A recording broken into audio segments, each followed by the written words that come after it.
Bob in the city. Hi, Bob. What are you doing? I'm just a working loser. Welcome, Bob. You loser, welcome.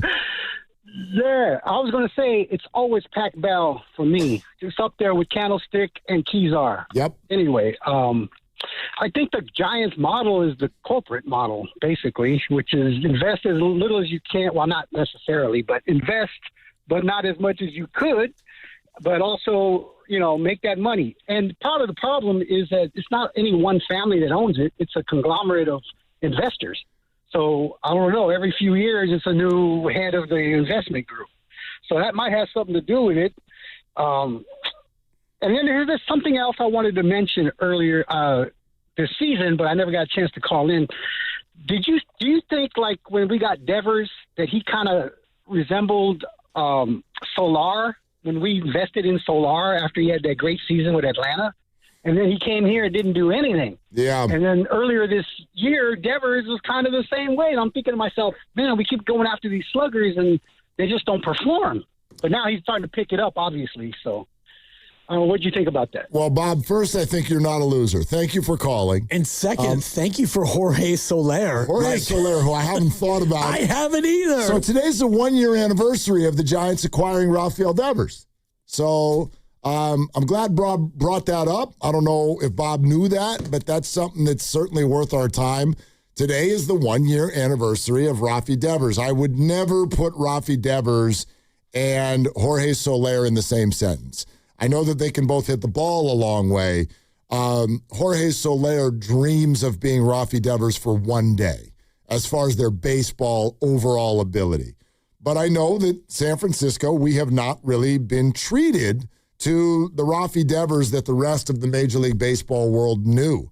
Here are the numbers if you want them.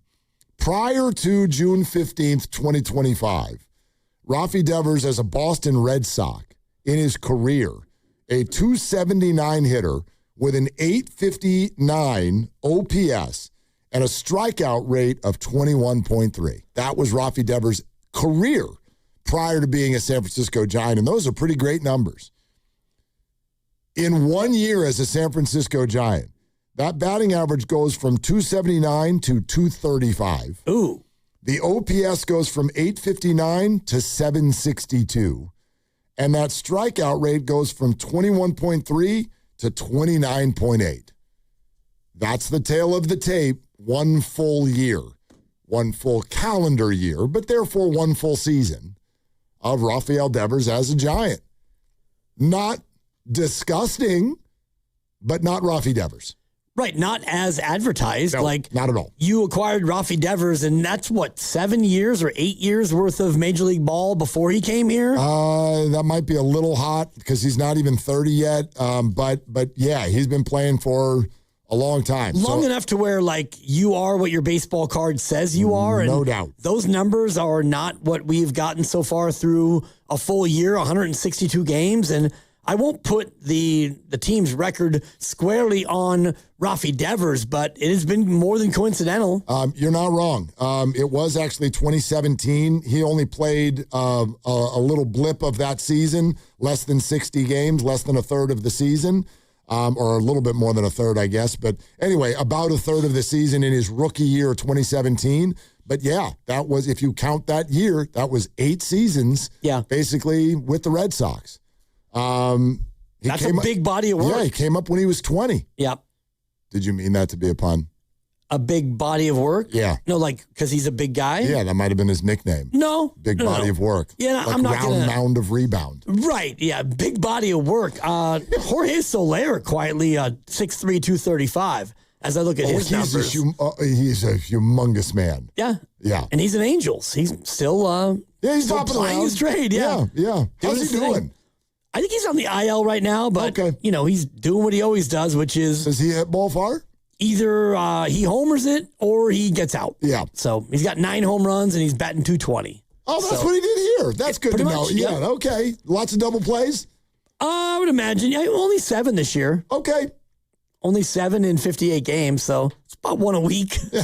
It's kind of a lot. It's a lot, no doubt. Anyway, nice to talk Jorge Soler for a day. let's move back to Raffy Devers. No doubt. You know what the weird thing is about Devers? So would I use the word disappointing? No doubt. No doubt so far. But I'm still with that stubborn group that says, yeah, I'd still do the trade. I think I would. Even knowing, because I don't think it's fair to look at Kyle Harrison now and be like, you know, we're not far enough into this entire experience, I think, number one, to just say Devers is nowhere near as good as he was and Harrison turned into the star that you worry about. It's headed that way. I'm open to saying this is a bad deal for the Giants. I'm not completely there yet, but yeah, it's trending poorly. But I also, the other side to it was, even if it doesn't work out, I kind of understand the Giants' thought process at the time. I don't know anybody who wasn't in favor of it when it happened. How about that? I don't know any Giants fan who was like, that was stupid. The second the Giants did it, we were thrilled.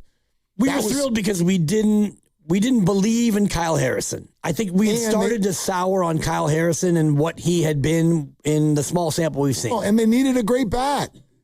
And it felt like 5 years of trying to get a great bat, and no one will say yes.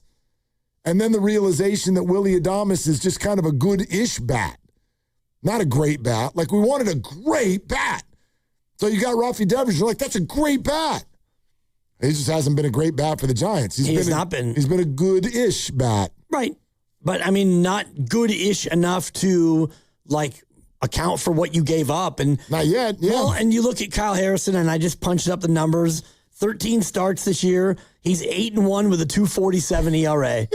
8-1. He's an all-star. 2.47. I mean, I don't think he'll start the All-Star game. No, because he's in the conversation. His teammate will. Right, but he's. Yeah. I mean, 8-1 with a 2.47. Like, and is that because Milwaukee understands how to coach up pitching? I think that's part of it. Yep. And so for me, I look less at, oh boy, you got fleeced in the deal, and I look more at what are you doing, Giants, in terms of player development? Because I know Kyle Harrison, they've changed his arm angle, and he's now healthier, and he's pitching phenomenally. And, you know, Boston clearly didn't see anything in him because he went to Boston, and it's like, you're a AAA player, and then they dealt him for a song. But, like, I look at the Giants more in terms of the development, more so than, oh, you blew the trade. Like, what are you doing with your young people? Well, they did have some, I'm going to give them this grace. They did have some bad luck in this because of health. Like, Kyle was not really healthy for an extended period of time.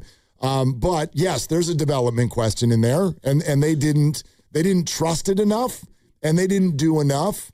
But I don't know that the results that you're seeing now from Kyle Harrison, in other words, I don't think the Giants could have gotten those results any earlier than now. Like, you may be seeing the exact same thing from Kyle now if he were still here.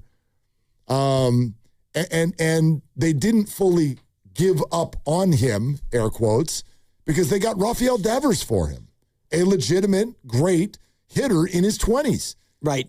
He just hasn't been that. But that's what there was no reason to think that he wouldn't continue to be the 280 hitter with 30 homers and an OPS of 850 or higher. There was no reason to think he wouldn't be that here. He just hasn't been, though. Boston probably thought that he wouldn't be that hitter anymore. Otherwise, I don't know if they would have traded him. But remember, their trade was based on the anger and the disagreement based on his position on defense, and then his refusal to do what he has completely agreed to do with the Giants. You know, he wouldn't play first base. Right. He wouldn't do it. And so there were feelings there. And then you arrive at the Giants, and it's a completely different backdrop. You know, why would he do it here? Because that was the baseline of their relationship. That was not the baseline of the relationship for him in Boston. So I think that's why that and just the opportunity to get off of the money is what Boston was thinking. Right. And they also could have been thinking that, you know, his bat speed is down and he's starting to look less of the player that he was earlier in his career. And I don't know if they were able to see this in advance, but you look at his OPS this year at 706, which is like far and away the worst since he was 21 years old with Boston. And so that has nothing to do with me as far as the ballpark, like the swing and miss, and you mentioned it, a 29% strikeout rate, up from 21 for his career. Those are the things that has me scratching my head. This is a guy whose career OPS is 846, including this year. Yeah. Oh, yeah. Which means that it was well above 850 if you remove this year. And this year, as you just detailed, it's 706. It was 859 as a Red Sox, and it's been 762 as a Giant. And that is, obviously last year, 90 games, and then this year, he's now played in 162 games with the Giants and an OPS of 762. And it was even over 800 in his time as a Giant last year. So what gives? Well, either he is in decline or his current numbers are suffering from a tragic April. Absolutely tragic April. He was awful. So there's always two perspectives. You can look at a 706 OPS and go, this is really bad. Or you could look at a 706 OPS and go, a month and a half ago, it was 560. Right. Which means since then, he's been Raffy Devers again. And so you got to let it play the whole year and see if he can get that thing up to 800. I mean, I do think 846 is what you were hoping that he would be. I mean, you would. I think there is, and moving from Fenway to Oracle Park and a new league and all that, there's some automatic. The number will go down a little bit, not this much. It'll go down a little bit. But I'm fascinated by these things because if you do look at the Giants' season so far, we have continually moved the goalposts of who we're mad at. We totally have. We started out mad at Adames. He was too happy. And then we got mad at Raffy because he was the worst hitter in baseball. And then he had a wonderful May. And then Susan Slusser's doing stories on Matt Chapman about getting death threats.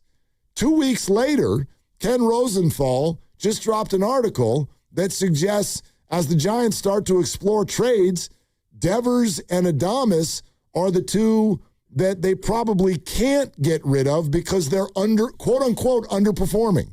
But Chapman, you might be able to find, if he'll waive that no trade clause, you might be able to find a new home for Matt Chapman. And I'm like, that's funny.